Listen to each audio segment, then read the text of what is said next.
Well, I mean, certainly for Battleground Texas, this is a major blow. And I think, Dick has quite possibly right that they're going to have a lot of trouble raising the money to keep this effort going. Because if you go to donors in Manhattan or you go in San Francisco, the people they need to actually be contributing, your pitch was before, hey, if we can turn Texas purple or blue, we can turn the nation blue, because without Texas, Republicans can never win the Electoral College. And just imagine if we flip the House from a 24-12 or now 25-11 Republican advantage to the reverse, then the House would be in Democratic hands, and that we're on the cusp. We just need some money, some organization, and we can do it.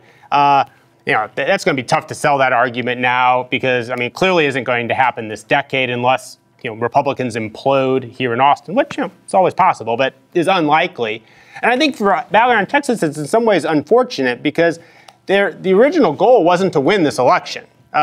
That the original goal was to set the pace to, by the end of the decade or in 2022, to actually be competitive. And in some ways, they got ahead of themselves with the Davis campaign, and in some ways got locked in, and they pulled into this vortex that they weren't really designed to do, but then expectations began to be that, well, they would do something. But even by that standard, it doesn't look like they did anything. I mean, when Pete Gallego loses CD23, that shouldn't happen with even modest improvements in Democratic turnout, or even Democratic turnout akin to 2010.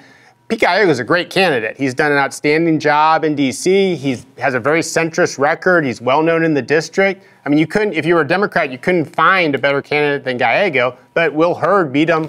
It was a close race, but he beat him, and that shouldn't happen if Battleground Texas was really helping.